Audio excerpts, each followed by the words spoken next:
हम MHI 105 के most important and highly probable questions कर रहे थे, जिनके एग्जाम में आने के चांसेस काफी ज्यादा हाई हैं, जिसका एक पार्ट हम ऑलरेडी कर चुके हैं। उसका लिंक आपको डिस्क्रिप्शन में मिल जाएगा, आप पहले उसे देखिए, क्योंकि उसमें हम आधे क्वेश्चंस कवर कर चुके हैं, बाकी आधों को हम इसमें कवर करने वाले हैं। अब चलिए बिना समय की बर्बादी करते हुए क्लास को स्टार्ट करते हैं। तो पार्ट 1 में हम सेक्शन सेकंड कर रहे थे, जिसमें हम 4 क्वेश्चन कर चुके थे प्रारंभिक मध्य काल के। सेक्शन सेकंड के आपके 2 क्वेश्चंस रह गए थे, उनको हम इस वाले पार्ट में कवर करेंगे, फिर हम नेक्स्ट सेक्शन करेंगे। तो क्वेश्चन नंबर 11 आ जाता है, प्रारंभिक मध्य काल में कारीगर संघों आर्टिसन गिल्ड की भूमिका का मूल्यांकन कीजिए। ठीक है, प्रारंभिक मध्य काल में जो कारीगर संघ थे या फिर जो गिल्ड्स थी कारीगरों की, उनके बारे में हमें बताना है, उनका क्या क्या रोल था। ठीक है, वो सारा रोल हमें बताना है। गिल्ड्स क्या होती हैं वो मैंने आपको पहले ही बता दी थी पार्ट 1 में ही। ये सेम प्रोफेशन के लोगों को क्या थी, एक संस्था थी सेम प्रोफेशन के लोग की। ठीक है, जैसे कि लोहार की, कुम्हार की, बुनकरों की, इस प्रकार से। ठीक है, सेम प्रोफेशन के लोग इसके अंदर मेंबर होते हैं और वो क्या काम करते हैं, साथ मिलकर के वो नियम बनाते थे। ठीक है, प्रोडक्शन करते थे और एक दूसरे की हितों की वो रक्षा करते थे। जैसे आज के जमाने में ट्रेड एसोसिएशंस होती है ना, सेम उसी प्रकार से ये पहले के जमाने में गिल्ड्स थी। ठीक है, अब देखते हैं इसका आंसर। तो प्रारंभिक मध्य काल में लोहार, सुनार, कुम्हार, बुनकर और जो अदर कारीगर थे, ये ना अपना अपना संघ बना करके काम किया करते थे। ठीक है, गिल्ड बना करके यानी कि, और ये जो गिल्ड थी ना, ये सिर्फ उत्पादन करने वाले ग्रुप्स नहीं थी। ठीक है, कि हाँ भाई उत्पादन कर रहे हैं बस ये एक ग्रुप है, बल्कि ये क्या करती थी, प्रोडक्शन की क्वालिटी बनाए रखने, व्यापार को सिस्टमैटिक करने, मेंबरों की सुरक्षा करने और इकोनॉमिक सिस्टम को मजबूत बनाने में इम्पोर्टेंट रोल निभाती थी। ये गिल्ड सिर्फ प्रोडक्शन करने का काम नहीं करती थी, ये सब काम भी ये किया करती थी। तो सबसे पहला आ जाता है इसमें इनकी भूमिका, पेशेवर संगठनों का गठन या फिर निर्माण। तो गिल्ड का सबसे पहला काम क्या था कि भाई जो एक ही प्रोफेशन के कारीगर हैं उनको यूनाइट करना, सेम प्रोफेशन के लोगों को यूनाइट करना। एग्जाम्पल के लिए लोहार, सुनार, कुम्हार, बुनकर, बढ़ई। ठीक है, इससे हुआ क्या, जो हर प्रोफेशन का काम था वो ज्यादा सिस्टमेटिक तरीके से फिर होने लगा, ये जब सब यूनाइट हो गए। फिर नेक्स्ट आ जाता है इसमें उत्पादन की गुणवत्ता और मात्रा पर नियंत्रण। देखिए कारीगर जो संघ था, ये एंश्योर करता था कि जो प्रोडक्ट्स हैं उनकी क्वालिटी अच्छी हो, और जो प्रोडक्शन की क्वांटिटी है वो भी एकदम सही मात्रा में हो इसकी क्वांटिटी। क्यों, ऐसा क्यों करती थी, ताकि देखो जो ग्राहक हैं उनका विश्वास बना रहे। ठीक है, और इससे हुआ क्या, अच्छी क्वालिटी वाली जो प्रोडक्ट्स थे उनकी पहचान बनी रहती थी। देखिए अगर कोई जो कारीगर है वो खराब सामान बनाए, तो पूरे जो संघ की प्रतिष्ठा है, जो उनका स्टेटस है, वो खराब हो जाएगा। तो इसीलिए ना संघ जो था वो क्वालिटी के ऊपर खास ध्यान देता था। ठीक है, ताकि पूरे गिल्ड की बेइज्जती ना हो। फिर आ जाता है इसमें नेक्स्ट पॉइंट, व्यापार में सहायता, सुरक्षा और ऋण की सुविधा, ऋण यानी कि लोन। ठीक है, देखो कारीगर संघ ना अपने मेंबर्स की फाइनेंशियली सहायता भी किया करता था। ठीक है, पैसों की सहायता भी करता था। कैसे, तो देखो व्यापार में ये सहयोग देता था गिल्ड, और यात्रा के दौरान सुरक्षा की व्यवस्था भी करता था कि हाँ भाई किसी को कोई नुकसान ना हो जाए या फिर लूटपाट ना हो जाए उनके साथ। और देखो जरूरत पड़ने पर लोन भी अवेलेबल ये गिल्ड्स अपने मेंबर्स को कराते थे। ठीक है, इससे हुआ क्या, कारीगर ना निश्चिंत होकर के अपना काम कर पाते थे। फिर आ जाता है नेक्स्ट इसमें आचार संहिता और सदस्य की सुरक्षा।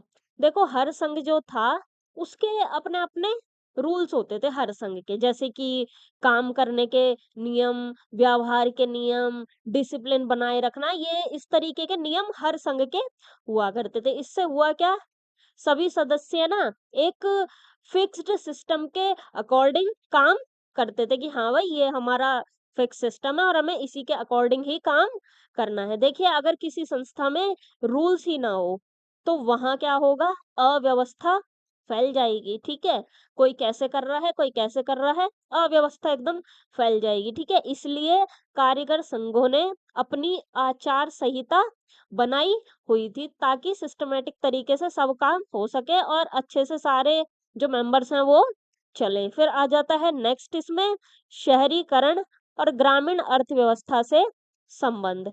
देखिए कारीगर संघ जो थे वो सिर्फ शहरों तक लिमिटेड नहीं थे। कहाँ-कहाँ काम करते थे ये? तो नगरों में भी करते थे, बाजारों में भी और गाँवों में भी गिल्ड्स काम करते थे। इससे हुआ क्या? उन्होंने शहरी और ग्रामीण दोनों जो अर्थव्यवस्थाएँ थी, शहर की भी और गाँव की भी, दोनों को इन्होंने मजबूत बनाया गिल्ड्स ने। फिर आ जाता है इसमें लास्ट पॉइंट, सामाजिक और आर्थिक स्थिरता का आधार। देखिए कारीगर संघों का जो इम्पैक्ट था, वो सिर्फ प्रोडक्शन तक लिमिटेड नहीं था। उन्होंने रोजगार बढ़ाया और प्रोडक्शन को स्टेबल बनाया और समाज में क्या करी, सहयोग की भावना उन्होंने डेवलप की कि हाँ भाई एक दूसरे का सहयोग करना चाहिए, मदद करनी चाहिए एक दूसरे की। ठीक है, इससे हुआ क्या, आर्थिक और सामाजिक स्टेबिलिटी बनी रही। यानी देखो कारीगर संघ सिर्फ सामान नहीं बनाते थे, वो पूरे समाज और अर्थव्यवस्था को स्टेबल बनाए रखने में भी कंट्रीब्यूशन दिया करते थे। अब आ जाता है इसका निष्कर्ष। तो प्रारंभिक मध्यकाल में कारीगर संघ आर्थिक और सामाजिक स्ट्रक्चर के काफी ज्यादा इम्पोर्टेंट हिस्सा थे।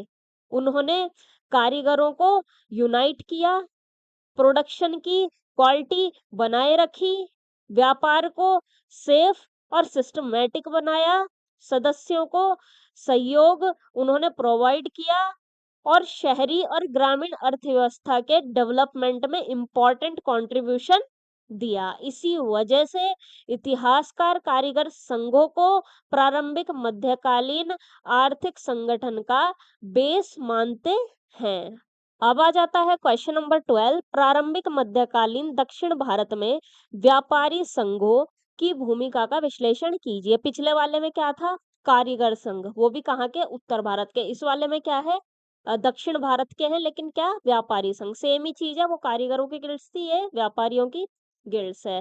ठीक है, देखिए प्रारंभिक मध्यकालीन दक्षिण भारत में व्यापारी संघों ने क्या किया, व्यापार को ऑर्गेनाइज्ड किया, व्यापारियों को सुरक्षा दी और दूर दूर तक ट्रेड नेटवर्क इन्होंने बनाया गिल्ड्स ने। और जो समुद्री व्यापार था उसको भी इन्होंने नई ऊंचाइयों तक पहुंचाया। तो ये सब इन्होंने काम किए थे दक्षिण भारत के व्यापारी संघों ने।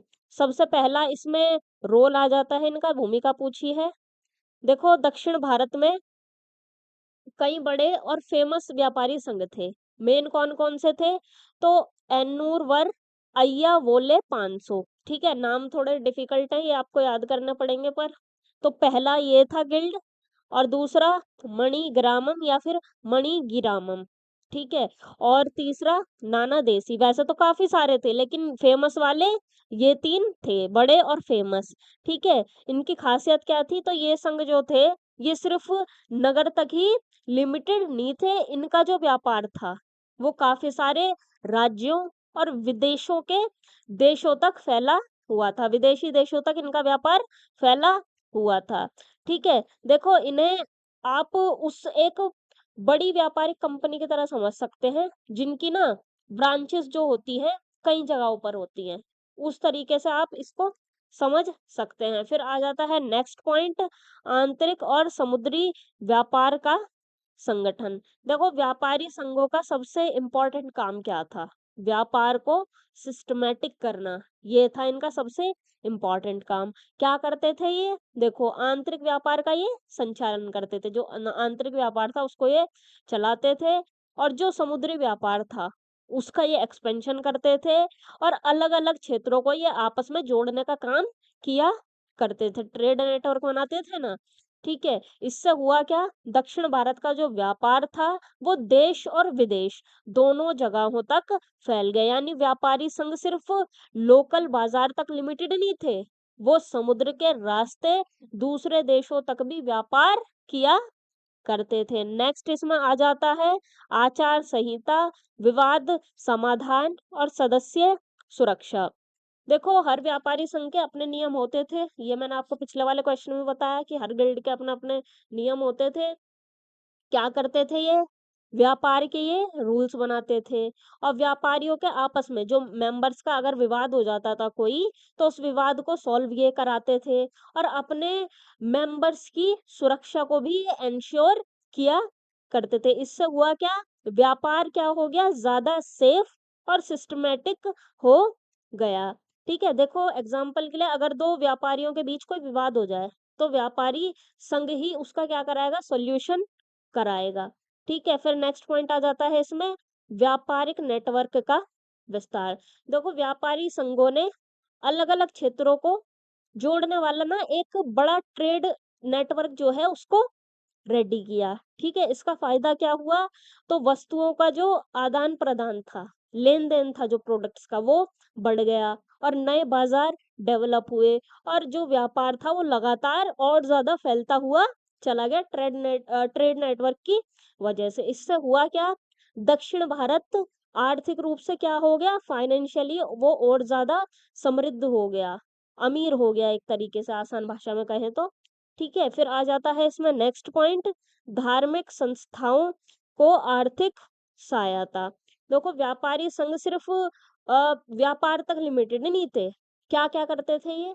तो मंदिरों को ये दान देते थे और जो रिलीजियस ऑर्गेनाइजेशंस थी, उनके कंस्ट्रक्शन और उनके रख-रखाव यानी कि देख-रेख में भी ये हेल्प किया करते थे। इससे हुआ क्या? धार्मिक और कल्चरल एक्टिविटीज़ को भी बढ़ावा मिला। यानी व्यापारी सिर्फ पैसा कमाने तक लिमिटेड नहीं थे, वो समाज और धर्म के डेवलपमेंट में भी कंट्रीब्यूशन दिया करते थे। फिर आ जाता है लास्ट पॉइंट, शासकों के साथ सहयोग। देखो, व्यापारी संघों और रूलर्स के बीच भी ना अच्छे संबंध होते थे।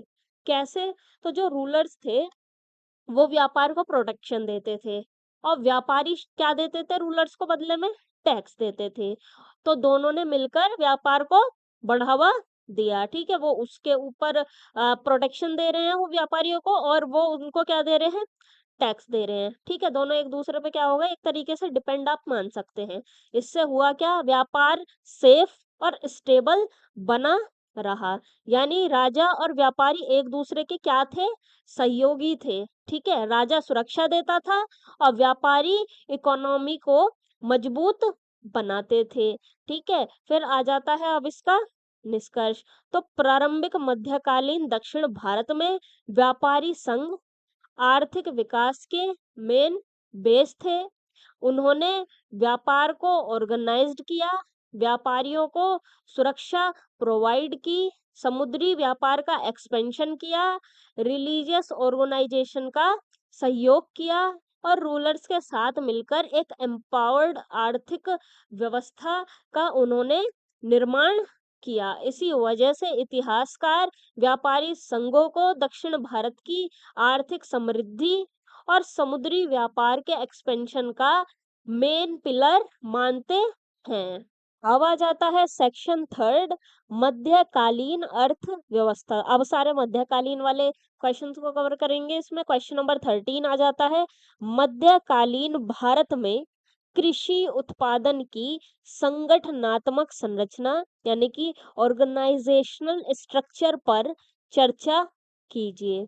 सबसे पहली बात आ जाती है, कृषि उत्पादन की संगठनात्मक संरचना क्या होता है? तो देखो, इसका मतलब ये होता है खेती से जुड़े सारे लोगों, खेती से जुड़ी सारी व्यवस्थाओं और खेती से जुड़े सारे रूल्स का एक ऐसा संगठन जिससे जो कृषि उत्पादन हो रहा है ना, वो सुचारू रूप से स्मूथली वो चल सके प्रोडक्शन।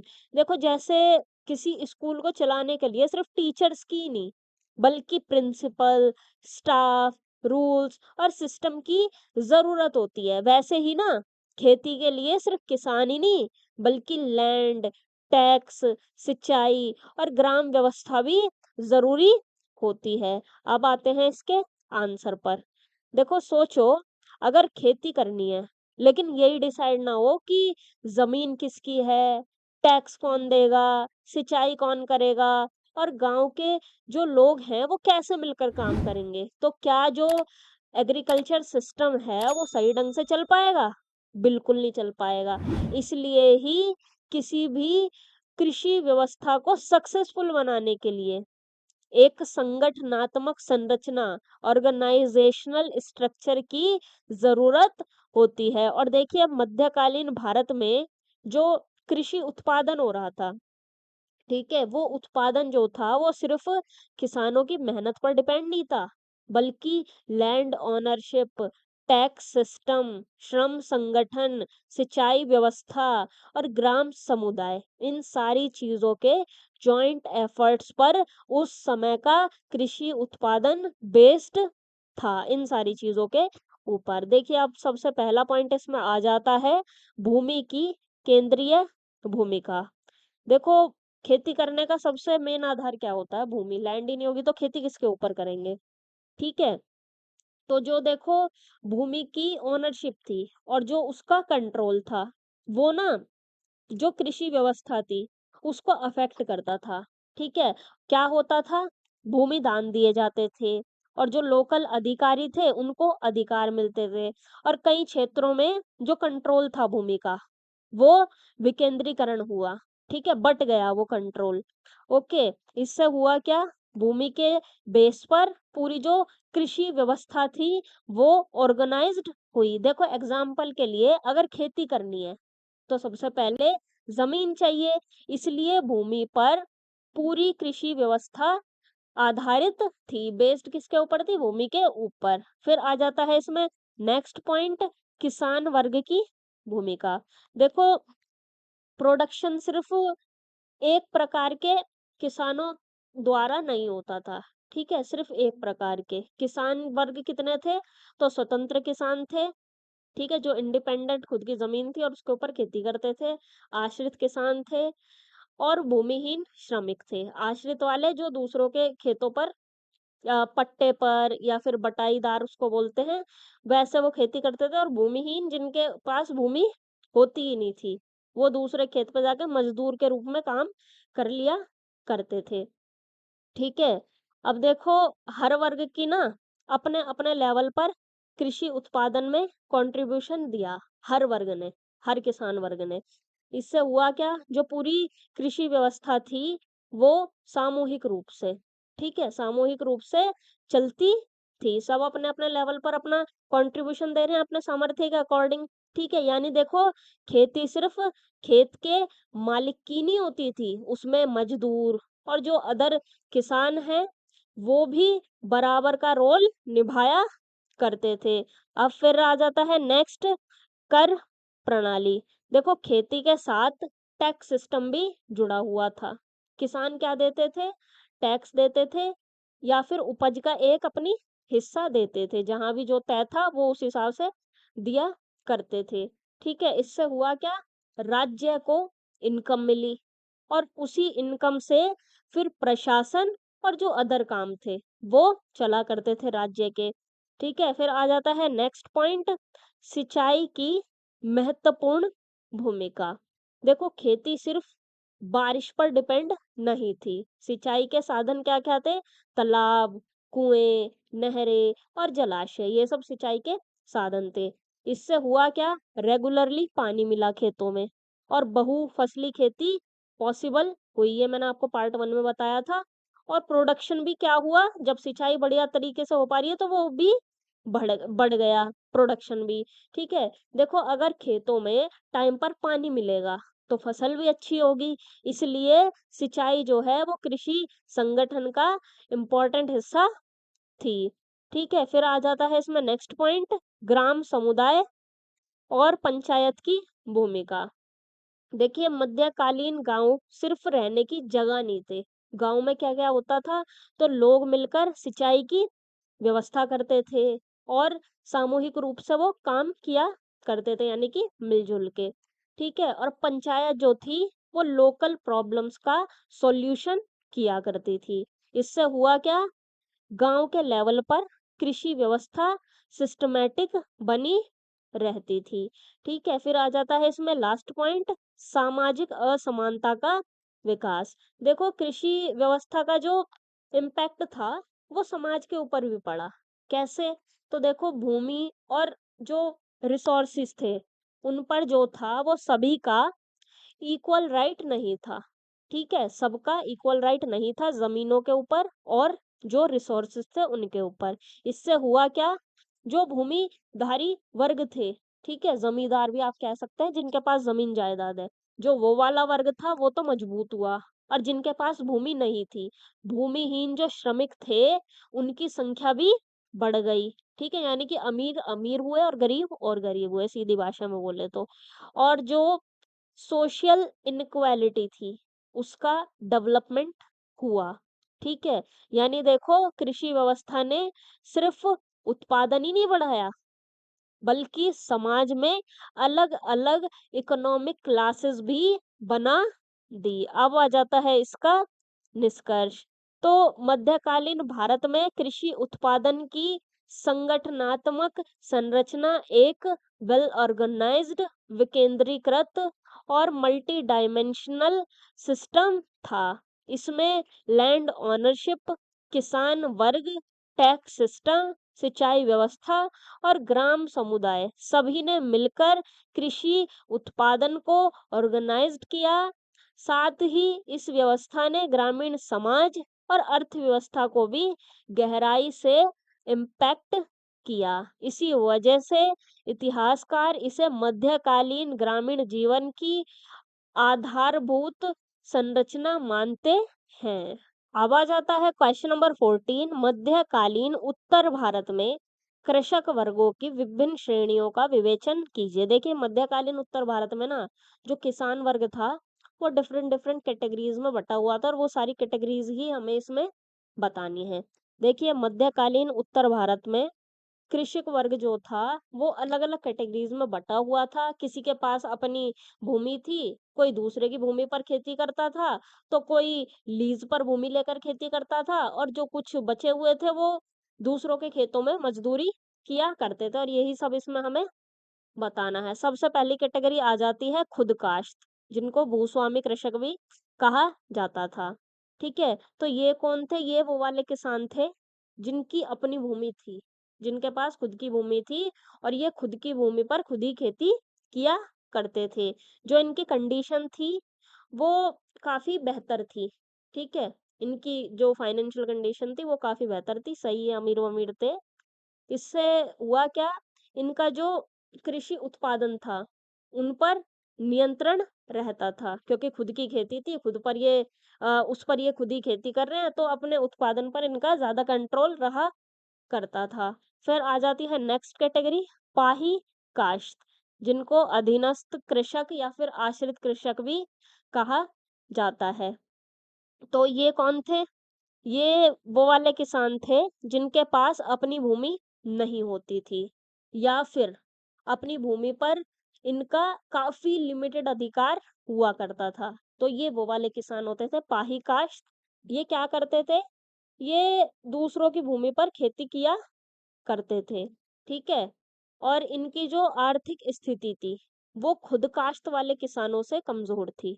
ठीक है, खुद काश्त वालों की फाइनेंशियल कंडीशन बेहतर थी, इनकी इतनी ज्यादा बेहतर नहीं थी। यानी ये देखो खेती तो करते थे लेकिन जिस जमीन पर ये खेती करते थे ये उसके मालिक नहीं हुआ करते थे।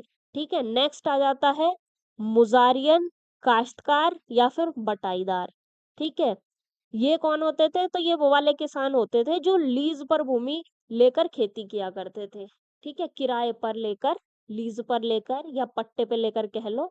ठीक है, तो ये वैसे खेती करते थे, या फिर ये उपज का एक हिस्सा जो है वो भूमि के मालिक को दिया करते थे। या तो किराए पे ले रहे हैं, या फिर ये तय हो रहा है कि हाँ भाई जब उपज हो जाएगी उसका एक हिस्सा आप ले लेना, जो भी तय होता होगा इनके बीच में वो ये दिया करते थे। ठीक है, और इनकी जो इनकम होती थी वो उपज के ऊपर डिपेंड करती थी। ठीक है, इनकी क्या इनकम होने वाली है।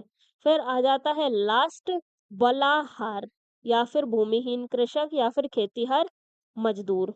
तो ये कौन होते थे? ये वो होते थे जिनके पास अपनी भूमि होती ही नहीं थी और ये मजदूरी करके अपना जीवन चलाते थे दूसरों के खेतों पर। और जो इनकी फाइनेंशियल कंडीशन थी वो सबसे ज्यादा कमजोर हुआ करती थी। यानी ये खेती तो करते थे लेकिन अपनी जमीन पर नहीं, बल्कि मजदूर के तौर पर दूसरों के खेतों में जाकर ये काम किया करते थे।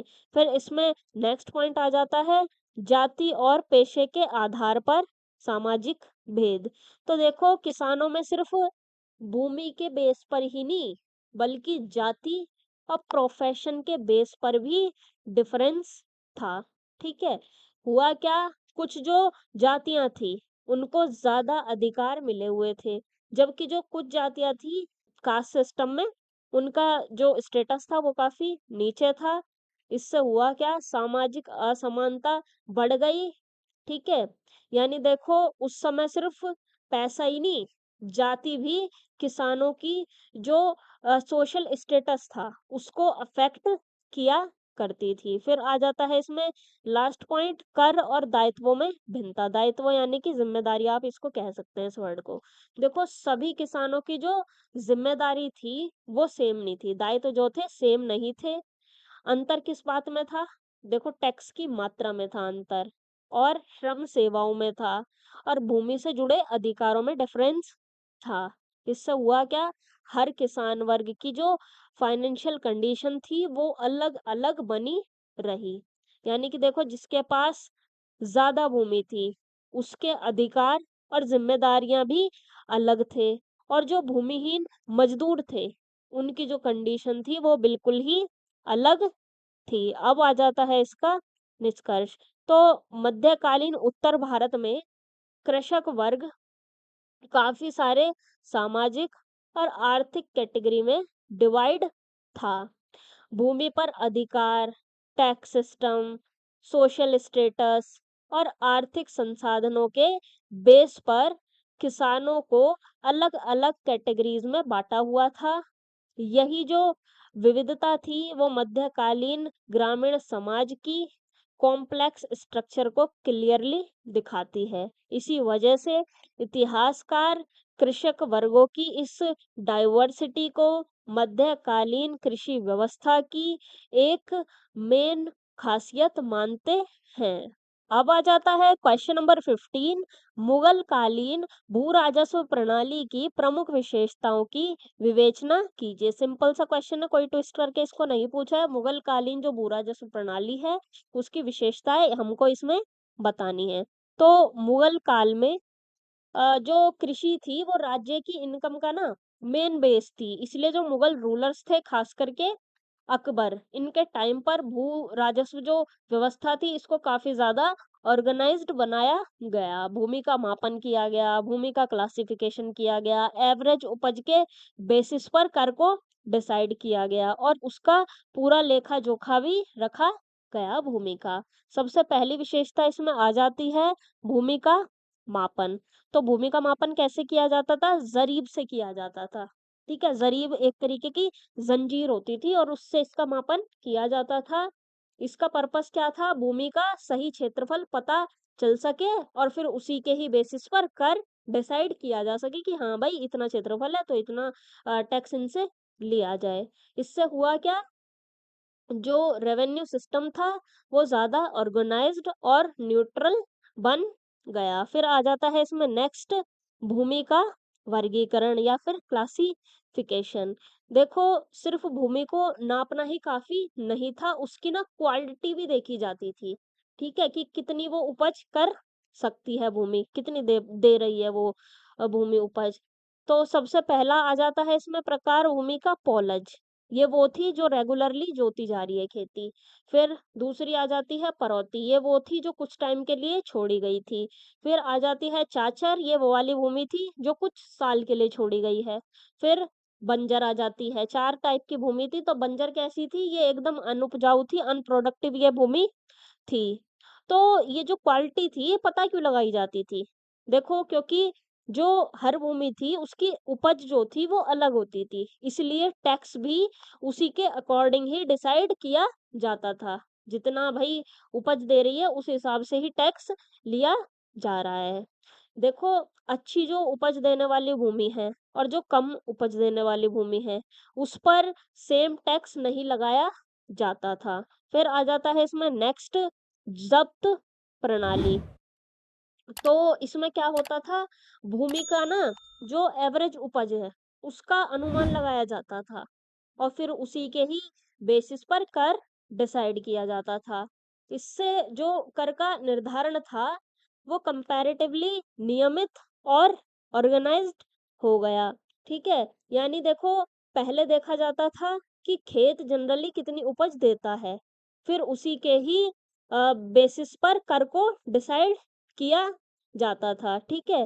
फिर आ जाती है दहसाला या फिर दशाला प्रणाली।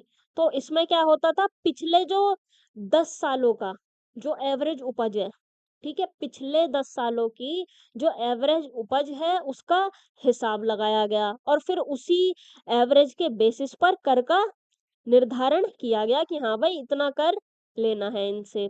ठीक है? इससे हुआ क्या, किसानों और राज्य दोनों के लिए स्टेबिलिटी आई। ठीक है? देखिए, अगर किसी एक साल फसल खराब हो जाए, तो सिर्फ उसी साल के बेसिस पर कर डिसाइड नहीं किया जाता था, बल्कि 10 सालों का एवरेज देखा जाता था। फिर आ जाता है इसमें नेक्स्ट, कर दर। ठीक है? देखो, मुगल काल में जनरली उपज का जो लगभग 1/3 हिस्सा होता था, वो कर के रूप में लिया जाता था। इससे हुआ क्या, राज्य को सफिशिएंट इनकम मिलने लगी। लेकिन देखो, कई बार ये जो चीज़ थी, ये किसानों के लिए भारी बर्डन भी बन जाया करती थी। उनको तो भाई मिल रही है सफिशिएंट इनकम, बट कभी-कभी किसानों के लिए ये भारी पड़ जाती थी। एग्जाम्पल के लिए मान लीजिए, किसी किसान ने 300 बोरी अनाज पैदा किया, तो लगभग 100 बोरी के बराबर कर देना पड़ सकता था। ठीक है? तो ये इनके लिए काफ़ी बर्डन पड़ जाता था किसानों के ऊपर।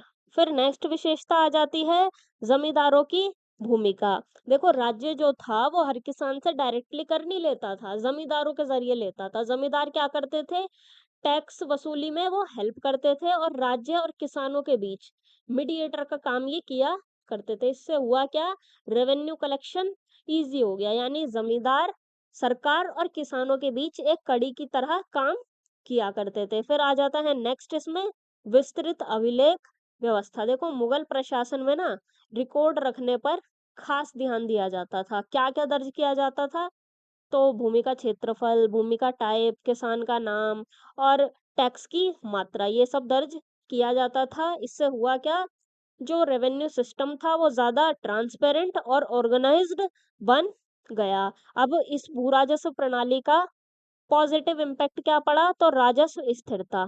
तो जो राज्य था, उसके रेवेन्यू में स्टेबिलिटी आई, एक उनको सफिशिएंट इनकम मिलने लगी। ठीक है? नकारात्मक इम्पैक्ट क्या पड़ा, तो किसानों पर कर का बोझ बढ़ गया।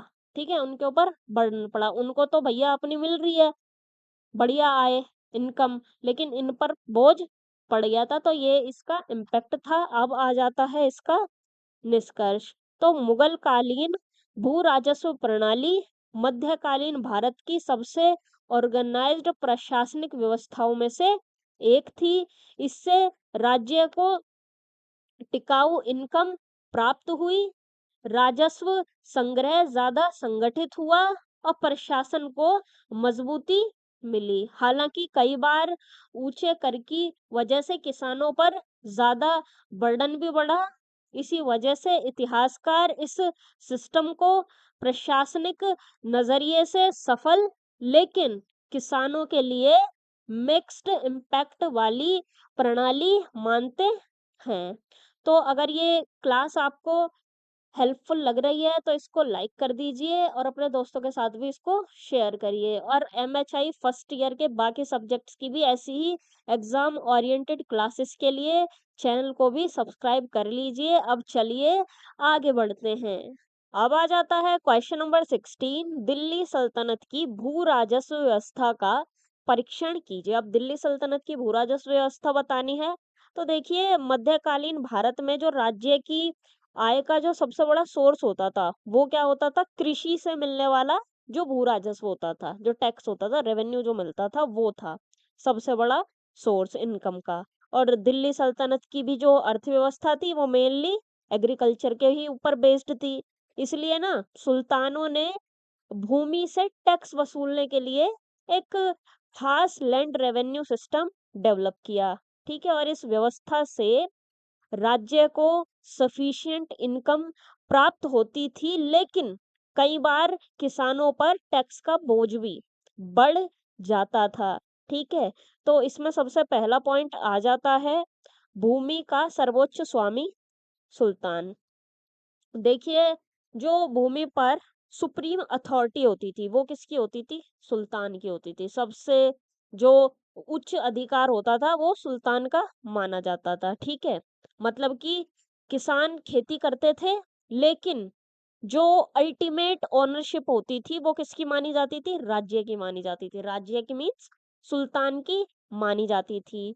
इससे देखो सुल्तान को भूमि से टैक्स लेने का क्या मिल जाता था? अधिकार उसको प्राप्त हो जाता था सुल्तान को। यानी किसान खेत जोतता था, लेकिन राज्य ये मानता था कि भूमि पर जो सुप्रीम अथॉरिटी है वो सुल्तान की है। नेक्स्ट आ जाता है इसमें खराज। तो देखो ये किससे लिया जाता था? ये लिया जाता था कृषि भूमि से। ठीक है, कृषि भूमि से जो उपज प्राप्त होती थी, ओके, जो उपज मिल रही है उस उपज के बेसिस पर ये वाला टैक्स लिया जाता था। ये खराज क्या है? एक टैक्स का नाम है ये। ठीक है, काफी मेन ये भूमि कर था उस समय का, दिल्ली सल्तनत का। ठीक है, तो जो कृषि भूमि है उससे जो उपज हुई उसके बेसिस पर ये वाला टैक्स लिया जाता था।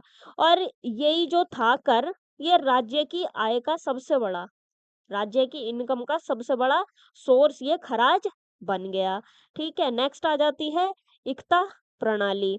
देखो इसमें क्या होता था, सुल्तान ना अपने अधिकारियों और जो उसके सैनिक होते थे उनको ना सैलरी देने की जगह, सैलरी देने की जगह उन्हें एक क्षेत्र का एक एरिया दे दिया कि हाँ भाई आप यहाँ से अपना राजस्व वसूलो और यही आप इसको सैलरी मान लो, अपना खर्चा पानी आप यहाँ से टैक्स वसूल करके चला लो। ठीक है, ये हक उसको दे देता था। तो यही क्या थी? इक्ता प्रणाली थी। इससे जो राज्य के पास जो जमीन है, जो राज्य की जमीन है उसका रखरखाव भी हो जाता था, और जो अधिकारी हैं उनको सैलरी भी मिल जाती थी। तो दोनों का काम इससे चल जाया करता था। इससे हुआ क्या? राज्य का प्रशासन और सेना दोनों चीजें स्मूथली चलती रही। फिर आ जाता है नेक्स्ट इसमें कर की दरें ऊंची और वसूली कठोर। तो देखो सल्तनत काल में ना कई बार जो टैक्स की दर थी वो ज्यादा होती थी, ऊंची होती थी। तो होता क्या था, किसानों से ना ज्यादा टैक्स लिया जाता था, और जो वसूली होती थी वो भी काफी सख्ताई से की जाती थी। इससे क्या हुआ? राज्य को ज्यादा इनकम मिली। ठीक है, राज्य को तो ज्यादा इनकम मिली, लेकिन किसानों पर टैक्स का बर्डन बढ़ गया। ठीक है, यानी कि राज्य की इनकम बढ़ी, लेकिन किसानों की मुश्किलें भी साथ के साथ बढ़ गई। फिर आ जाता है इसमें नेक्स्ट अलाउद्दीन खिलजी के सुधार। देखो अलाउद्दीन खिलजी ने भू राजस्व व्यवस्था जो थी इसमें काफी इम्पोर्टेंट सुधार किए। क्या क्या किया इन्होंने?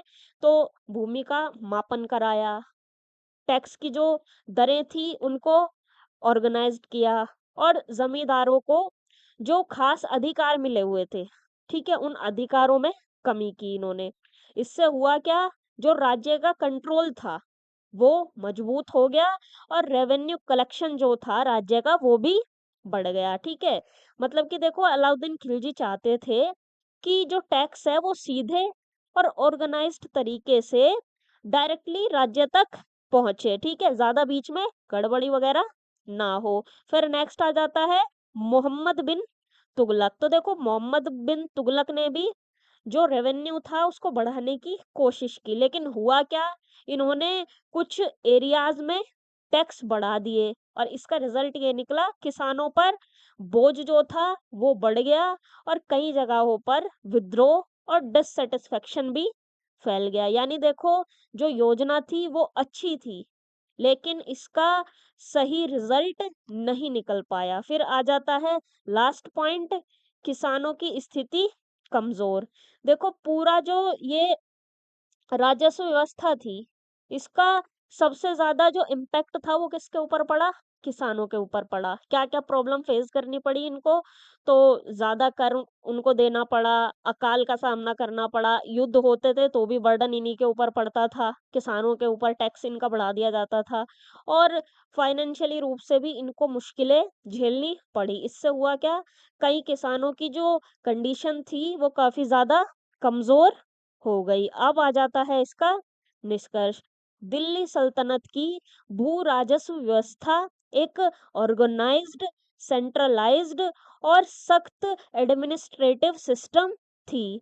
इससे राज्य को टिकाऊ इनकम हासिल हुई और प्रशासन मजबूत हुआ, लेकिन ऊंचे टैक्स, कठोर वसूली और इकोनॉमिक प्रेशर की वजह से किसानों की कंडीशन कई बार मुश्किल हो गई। इसी वजह से इतिहासकार इस व्यवस्था को एडमिनिस्ट्रेटिव नजरिए से इफेक्टिव, लेकिन किसानों के लिए कंपैरेटिवली सख्त मानते हैं। अब आ जाता है क्वेश्चन नंबर 17। मध्यकालीन भारत में शिल्प उत्पादन का संगठन किस प्रकार किया जाता था? सबसे पहली बात आ जाती है कि ये शिल्प उत्पादन का संगठन क्या होता है। तो इसका मतलब ना ये होता है, जो कारीगर कौन होंगे, उत्पादन कहाँ होगा, कच्चा माल कहाँ से आएगा, श्रम कैसे बटेगा, और जो फिनिश गुड्स हैं वो बाजार तक कैसे पहुंचेगा। तो ये जो सारे काम है ना, इन सारे कामों की जो पूरा अरेंजमेंट है, उसी को क्या कहते हैं? शिल्प उत्पादन का संगठन। ठीक है, अब आते हैं इसके आंसर पर। तो देखो मध्यकालीन भारत में खेती के साथ साथ शिल्प उत्पादन जो था, ये भी इकोनॉमिक लाइफ का एक इम्पॉर्टेंट हिस्सा था। ठीक है, कपड़ा बुनना, लोहे के औजार बनाना, मिट्टी के बर्तन तैयार करना, गहने बनाना और लकड़ी का काम, ये जो सारे शिल्प उद्योग थे, ये उस टाइम का जो समाज था उनकी जरूरतों को ना पूरा ये किया करते थे, ये उद्योग, शिल्प उद्योग।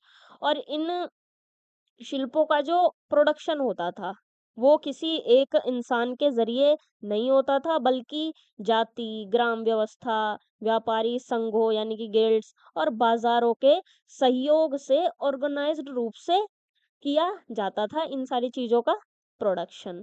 इसमें सबसे पहला पॉइंट आ जाता है आपका जातिगत पेशागत समूह। देखो जो ये शिल्प कार्य थे ना, ये जाति और परंपरा से जुड़ा हुआ था। कैसे? तो जो हर जाति होती थी वो एक खास तरह के शिल्प में एक्सपर्ट हुआ करती थी, जैसे कि लुहार, सुनार, कुम्हार, बढ़ई, जुलाहा। ठीक है, और ये जो स्किल होती थी, ये पीढ़ी दर पीढ़ी इसका डेवलपमेंट होता रहा। ठीक है, पिता ने अपने बेटे को सिखा दिया, फिर उसने अपने बेटे को सिखा दिया वो स्किल। तो इस तरीके से ये डेवलप होता रहा। नेक्स्ट आ जाता है ग्राम आधारित उत्पादन और बलूतेदार प्रणाली। देखिए ज्यादातर जो शिल्प उत्पादन होता था वो गांवों में होता था। कैसे? तो कारीगर ना गांवों के जो किसान होते थे और जो अदर लोग होते थे, उनकी जरूरतों के अकॉर्डिंग प्रोडक्ट्स बनाया करते थे। बलूतेदार प्रणाली क्या होता है? तो ये एक तरीके का बार्टर सिस्टम होता है। इसमें ना कारीगर जो होते हैं उनको नकद वेतन की जगह, ठीक है, कैश उनको देने के बजाय फसल या अनाज का एक हिस्सा दिया जाता था कारीगरों को। ठीक है, इससे किसानों की भी जरूरत पूरी हो जाती थी और इनकी भी, कारीगरों की भी जरूरत पूरी हो जाती थी। एक तरीके का बार्टर सिस्टम ये था। ठीक है, तो इन दोनों चीजों से हुआ क्या, ग्राम आधारित उत्पादन और बलूतेदार प्रणाली से, तो इससे ये हुआ गांव जो थे ना वो आत्मनिर्भर बने रहते थे। यानी कि देखो कुम्हार बर्तन बनाता था और बदले में किसान उसे अनाज दे देता था, उसकी भी जरूरत पूरी हो गई और उसकी भी जरूरत पूरी हो गई। ठीक है, फिर नेक्स्ट आ जाता है इसमें नगरों में शिल्प उद्योग और व्यापार संबंध। देखो नगरों में ना बड़े स्केल पर शिल्प उत्पादन होता था। क्या क्या बनाया जाता था? तो कपड़े, मेटल के प्रोडक्ट्स और गहने और लग्जरी आइटम्स, ये सब बनाए जाते थे शहरों में। और ये जो प्रोडक्ट्स थे ना, ये दूर दूर के बाजारों में बेचे जाते थे, ठीक है? यानी कि गाँव में रोज़मर्रा की चीज़ें बनती थी और जबकि शहरों में बड़े लेवल पर बिज़नेस के लिए प्रोडक्शन हुआ करता था। फिर आ जाता है इसमें नेक्स्ट पॉइंट, राज्य का अप्रत्यक्ष नियंत्रण। देखो राज्य जो था ना, वो खुद शिल्प उत्पादन नहीं करता था, लेकिन वो उत्पादन और व्यापार को प्रोटेक्शन दिया करता था। कभी-कभी टैक्स भी लगाता था। तो इससे हुआ क्या? शिल्प उद्योग जो था वो सेफ और ऑर्गेनाइज्ड रूप से चलता रहा। यानी कि देखो, जो राज्य था वो हर चीज़ खुद नहीं बनाता था, लेकिन जो पूरी व्यवस्था ये थी, उसके ऊपर नज़र ये रखा करता था। नेक्स्ट इसमें आ जाता है कच्चे माल और श्रम का प्रबंधन। देखो शिल्प उत्पादन के लिए सिर्फ कारीगर अवेलेबल है, इतना नहीं काफ़ी है। ठीक है? इतना नहीं चलेगा। ज़रूरत किस-किस की होती है? तो कच्चे माल की भी ज़रूरत होती है। जैसे कि कपड़ा उद्योग के लिए कपास की ज़रूरत, लोहार के लिए लोहा और कुम्हार के लिए मिट्टी की ज़रूरत और साथ ही साथ कुशल श्रमिकों की भी ज़रूरत होती है, ठीक है? स्किल्ड मज़दूरों की भी ज़रूरत होती है, यानी कि सभी जो रिसोर्सेज़ हैं, उसका एक उचित मैनेजमेंट से उत्पादन लगातार चलता रहा। अब आ जाता है इसमें नेक्स्ट पॉइंट, व्यापार के साथ घनिष्ठ संबंध। देखो शिल्प उत्पादन का जो पर्पस था, वो सिर्फ लोकल ज़रूरतों को पूरा करना नहीं था। क्या होता था? तो जो फिनिश गुड्स थे, वो व्यापारी खरीदते थे और फिर उन्हें दूसरे नगरों और विदेशी बाजार जो थे वहां तक ये पहुंचाया करते थे। इससे हुआ क्या? शिल्प उद्योग और व्यापार दोनों का डेवलपमेंट हुआ, यानी कि कारीगर जो थे वो सामान बनाते थे और व्यापारी जो थे वो उसको दूर दूर तक बेचने का काम किया करते थे। अब आ जाता है इसका निष्कर्ष। तो मध्यकालीन भारत में शिल्प उत्पादन एक वेल ऑर्गेनाइज्ड और मल्टी डायमेंशनल सिस्टम था। इसमें जातिगत एक्सपर्टनेस, ग्राम आधारित उत्पादन, शहरी उद्योग, ट्रेड नेटवर्क और राज्य के संरक्षण सभी का इम्पोर्टेंट कंट्रीब्यूशन था। यही सिस्टम मध्यकालीन भारत की आर्थिक समृद्धि और व्यापारिक विकास का एक मेन बेस बना। इसी वजह से इतिहासकार शिल्प उत्पादन को मध्यकालीन भारतीय इकोनॉमी का एक इम्पोर्टेंट हिस्सा मानते हैं। अब आ जाता है क्वेश्चन नंबर 18, मध्यकालीन भारत में महिलाओं की उत्पादन प्रक्रिया में भूमिका का मूल्यांकन कीजिए। सबसे पहले ये समझो कि उत्पादन की प्रक्रिया क्या होती है।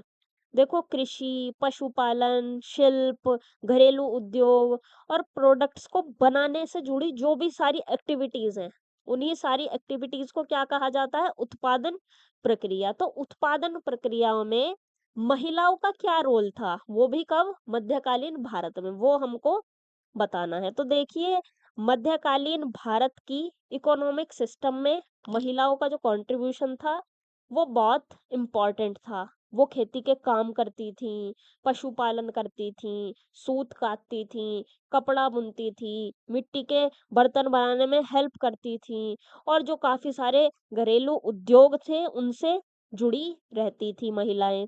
हालाँकि देखो, इनका ये जो कंट्रीब्यूशन है, ये बहुत बड़ा है, लेकिन समाज में उन्हें उतनी पहचान और सम्मान नहीं मिला, जितना कि उनको मिलना चाहिए था। सबसे पहला पॉइंट इसमें आ जाता है कृषि कार्यों में सहायक, पशुपालन में भागीदारी। सबसे पहले कृषि की बात करते हैं। देखिए, महिलाएं जो थी ना, वो खेतीबाड़ी के काम में एक्टिवली पार्टिसिपेट करती थी। क्या क्या काम करती थी? तो बीज बोना, निराई गुड़ाई, फसल की कटाई, अनाज साफ करना। इससे क्या पता चलता है कि कृषि उत्पादन में उनका जो रोल था वो बहुत ज्यादा इम्पोर्टेंट था। यानी देखो, खेत सिर्फ पुरुष नहीं संभालते थे, महिलाएं भी खेती के लगभग हर फेज में काम किया करती थी। अब पशुपालन का देखते हैं। तो देखो, महिलाएं पशुपालन का भी इम्पोर्टेंट काम किया करती थी। क्या-क्या करती थी? तो गाय भैंस की देखभाल, दूध निकालना और चारा देना उनको और मिल्क प्रोडक्ट्स तैयार करना, ठीक है? इससे क्या हुआ, जो परिवार की इनकम थी और भोजन की जो व्यवस्था थी, ये दोनों चीज़ें मजबूत हो जाया करती थी। यानी खेती के साथ-साथ पशुपालन की ज़िम्मेदारी भी महिलाओं के कंधे पर हुआ करती थी। नेक्स्ट पॉइंट आ जाता है घरेलू उद्योगों में भूमिका। देखिए, महिलाएँ जो थी, ये काफ़ी सारे घरेलू उद्योगों से जुड़ी हुई थी, जैसे कि सूत कातना, कपड़ा बनाना सॉरी बुनना, मिट्टी के बर्तन बनाने में सहयोग, टोकरी, रस्सी और जो अदर घरेलू प्रोडक्ट्स हैं, उनको बनाना, ठीक है? इससे हुआ क्या, जो घरेलू उद्योग था, उसको कंटिन्यूअसली श्रम और उत्पादन, ये दोनों चीज़ें मिलती रही। किसकी वजह से? महिलाओं की वजह से। फिर इसमें आ जाता है नेक्स्ट पॉइंट, ग्रामीण आत्मनिर्भरता में योगदान। देखो, गाँवों को आत्मनिर्भर बनाने में ना महिलाओं का जो रोल था, ये काफ़ी ज़्यादा इम्पोर्टेंट था। कैसे? तो देखो, घर की जो ज़रूरी चीज़ें होती थी, वो ये स्वयं ही खुद ही तैयार कर लिया करती थी महिलाएँ। इससे क्या हुआ, बाज़ार पर डिपेंडेंसी कम हो गई, ठीक है? इससे क्या हुआ, जो ग्रामीण अर्थव्यवस्था थी, वो मजबूत बनी रहती थी। यानी गाँव की जो कई ज़रूरतें होती थी, वो महिलाओं के श्रम से, उनकी मेहनत से ही पूरी हो जाया करती थी। फिर आ जाता है नेक्स्ट पॉइंट, सामाजिक मान्यता की कमी। देखो, महिलाओं का ये जो कंट्रीब्यूशन है, ये बहुत बड़ा था, लेकिन ना इनको बराबर का रिस्पेक्ट नहीं मिला। क्यों? क्योंकि समाज में जो पुरुषों का काम था, उस काम को ज़्यादा इम्पोर्टेंस दी जाती थी और महिलाओं का जो श्रम होता था, इसको अक्सर घरेलू ज़िम्मेदारी मान लिया जाता था कि हाँ भाई, ये तो इनकी ज़िम्मेदारी है, ये तो इनको करना ही पड़ेगा, इसकी कोई वैल्यू नहीं है। ठीक है? इसको एकदम ज़ीरो काम मान लिया करते थे, ठीक है? तो इनको रिस्पेक्ट नहीं दी जाती थी। देखिए, इतना ज़्यादा काम करने के बाद भी इनका ये जो इकोनॉमिक कंट्रीब्यूशन था, ये कम दिखाई देता था, ठीक है? इनको बराबर का सम्मान नहीं मिला, यानी काम तो बराबर करती थी ये, लेकिन पहचान बराबर इनको नहीं मिल पाई। फिर लास्ट पॉइंट आ जाता है शहरी क्षेत्रों में भी योगदान। तो महिलाएँ ना सिर्फ़ गाँवों तक लिमिटेड नहीं थी, शहरों में ये व्यापारिक जो परिवार होते थे, उनकी हेल्प किया करती थी और जो सर्विस वर्क्स होते थे, उनमें भी ये पार्टिसिपेशन किया करती थी और जो कुछ शिल्प के कार्य होते थे, उनमें भी ये सहयोग अपना दिया करती थी। इससे हुआ क्या, शहर की अर्थव्यवस्था में भी इनका योगदान दिखाई देने लगा। यानी देखो, महिलाओं की भूमिका सिर्फ खेत या घरों तक लिमिटेड नहीं थी, वो शहरों की इकोनॉमिक एक्टिविटीज में भी पार्टिसिपेट किया करती थी। अब आ जाता है इसका निष्कर्ष। तो मध्यकालीन भारत की उत्पादन प्रक्रिया में महिलाओं की जो भूमिका है, ये काफ़ी ज़्यादा व्यापक और निरंतर थी।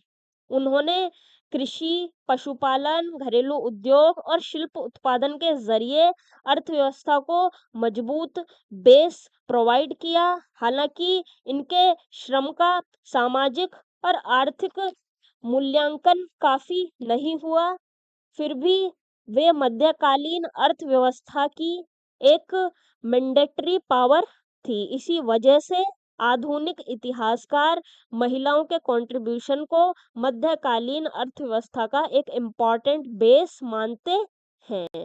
अब आ जाता है सेक्शन फोर्थ, व्यापार और तकनीक। क्वेश्चन नंबर 19 आ जाता है इसमें, मध्यकालीन भारत में आंतरिक और समुद्री व्यापार की प्रकृति स्पष्ट कीजिए, ठीक है? आंतरिक और समुद्री व्यापार हमें इसमें बताना है। तो देखिए, जब हम मध्यकालीन भारत की इकोनॉमी की बात करते हैं ना, तो सिर्फ एग्रीकल्चर ही इम्पोर्टेंट नहीं है उसमें। उस टाइम ट्रेड भी, आर्थिक समृद्धि जो थी, इसका एक मेन बेस था। भारत के अंदर गाँवों, कस्बों और नगरों के बीच जो प्रोडक्ट्स का लेन-देन होता था ना, उसको तो कहते थे आंतरिक व्यापार, ठीक है? और भारत का अरब, फारस, दक्षिण पूर्वी एशिया और जो अदर देशों के साथ व्यापार होता था, उसे क्या कहते थे? समुद्री व्यापार उसको कहते थे। और इन्हीं दोनों टाइप के ट्रेड ने मध्यकालीन भारत की अर्थव्यवस्था, नगरीकरण और राज्य की इनकम को मजबूत बनाया था। सबसे पहले हम बात करेंगे आंतरिक व्यापार की। तो देखो ये कैसे होता था, ये हाट, मेले और जो स्थायी बाजार और जो लंबी दूरी का ट्रेड रूट था, उसके ज़रिए प्रोडक्ट्स का लेन-देन हुआ करता था। ठीक है? इससे हुआ क्या, देश के जो अलग-अलग क्षेत्र थे, उनकी ज़रूरतें पूरी हो जाया करती थी। बाज़ार से जाके सामान उन्होंने खरीद लिया और हो गई उनकी ज़रूरत सबकी पूरी। ठीक है? फिर इसमें व्यापारी समुदाय की बात करते हैं। तो देखो, व्यापार के डेवलपमेंट में जो व्यापारी समुदाय थे, इनकी भी काफ़ी इम्पोर्टेंट भूमिका थी। ठीक है? मेन व्यापारी समुदाय कौन-कौन से थे?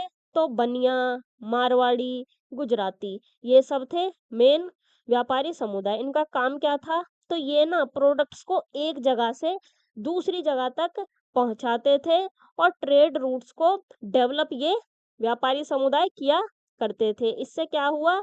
देश भर में व्यापार का एक्सपेंशन हुआ, यानी कि व्यापारी सिर्फ सामान नहीं बेचते थे, बल्कि पूरा ये जो व्यापारिक तंत्र था, इसको ये चलाया करते थे। अब बात करते हैं समुद्री व्यापार की।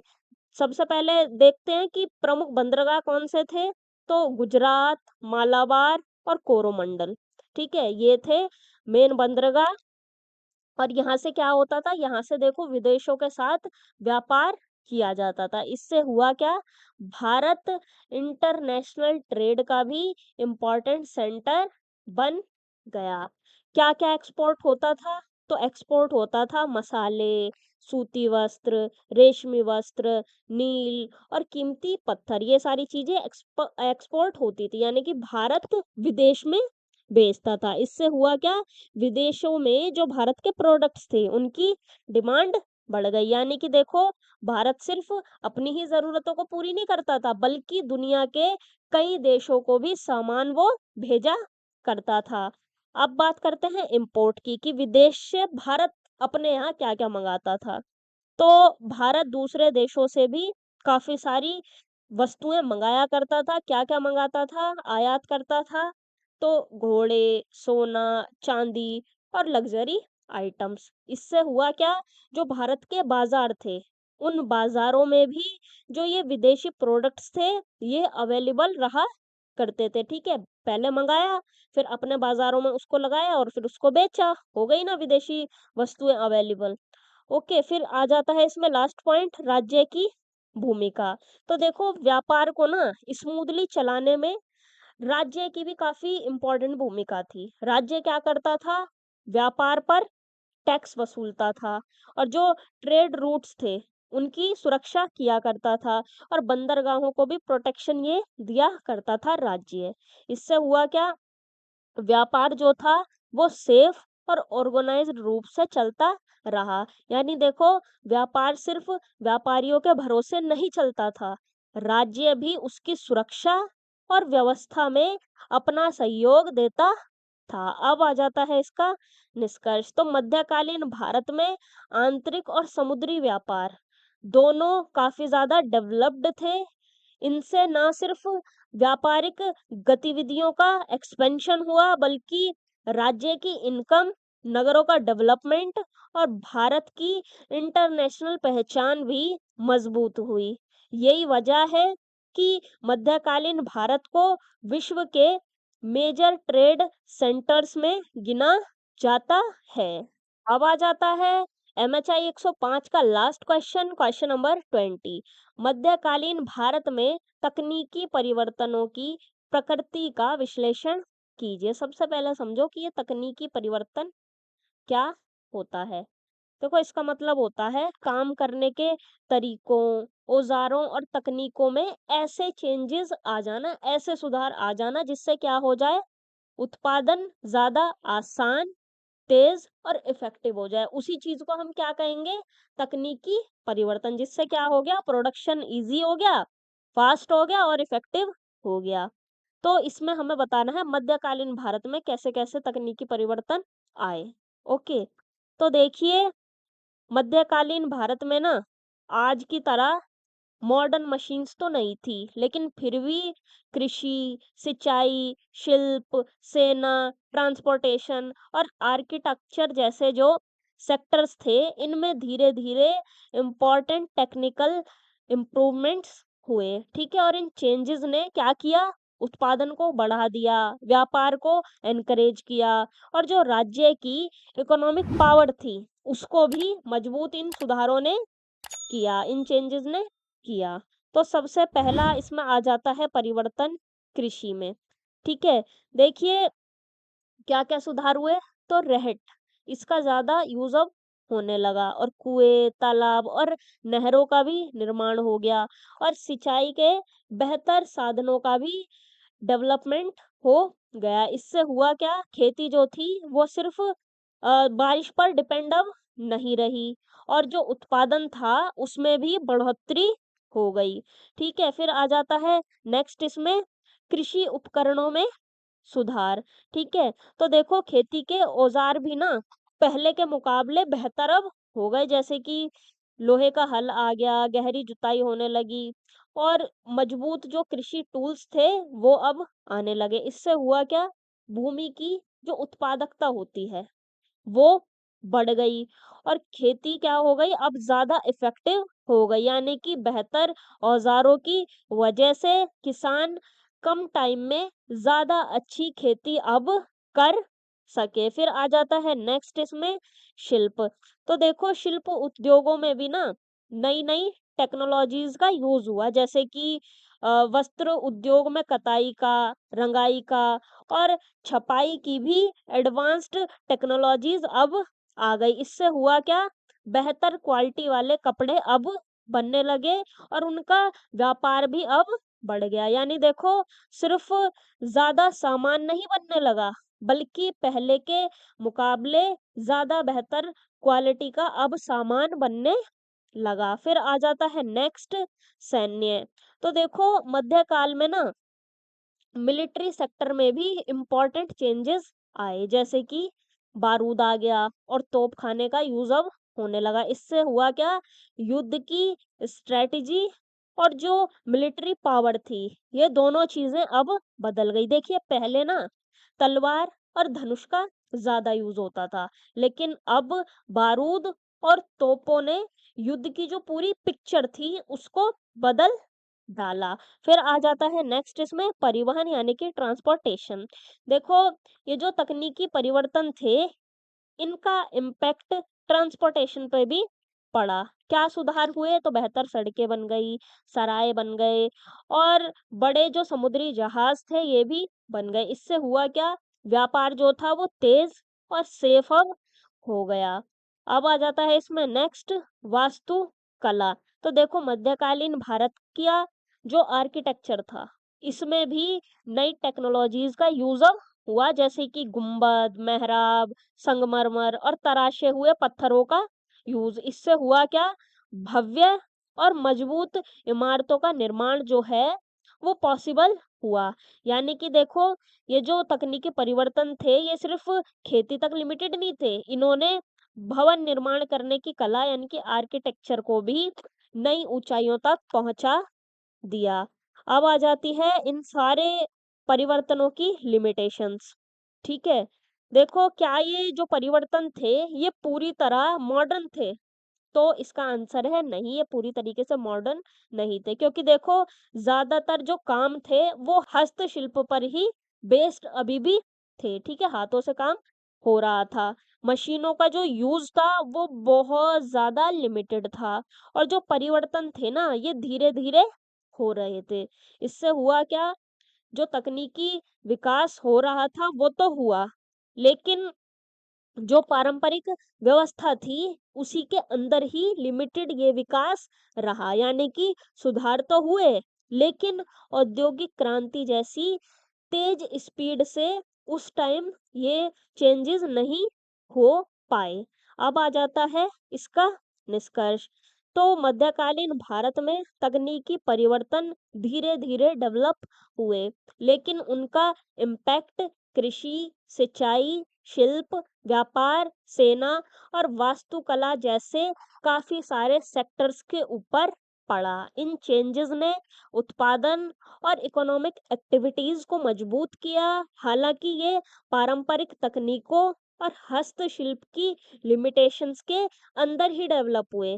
इसी वजह से इतिहासकार इन्हें क्रमिक लेकिन इफ़ेक्टिव तकनीकी परिवर्तन मानते हैं। तो यहाँ पर आपका एमएचआई 105 हो जाता है कंप्लीट और टोटल 20 क्वेश्चंस अब आपके हो चुके हैं। मैं आशा करती हूँ कि ये 20 के 20 क्वेश्चंस आपको समझ आ गए होंगे, लेकिन फिर भी आपका कोई डाउट रह गया हो तो आप कमेंट सेक्शन के माध्यम से पूछ सकते हैं या फिर टेलीग्राम ग्रुप पर भी आप अपना डाउट क्लियर कर सकते हैं। अब बात आ जाती है कि इस पीपीटी की पीडीएफ आपको कहाँ से मिलेगी? तो इसकी पीडीएफ आपको मिलेगी हमारे टेलीग्राम चैनल से, वहाँ से आप इज़िली डाउनलोड कर सकते हैं और पढ़ सकते हैं। और देखिए ये पीपीटी में तो मैंने समराइज़्ड वे में सब कुछ लिखा हुआ है। इसके डिटेल्ड नोट्स आपको कहाँ से मिलेंगे? तो इसके डिटेल्ड नोट्स भी आपको टेलीग्राम चैनल से ही मिलेंगे, वो भी आप डाउनलोड कर सकते हैं। और ऑल द बेस्ट आप सभी को। एमएचआई 105 का एग्ज़ाम आप बहुत अच्छे से करिएगा और आप हमारी ये परफेक्ट आंसर राइटिंग वाली वीडियो ज़रूर देखिएगा। इससे आपको बहुत कुछ जानने को मिलेगा। इसमें मैंने एक स्टूडेंट की ओरिजिनल आंसर शीट भी दिखाई हुई है।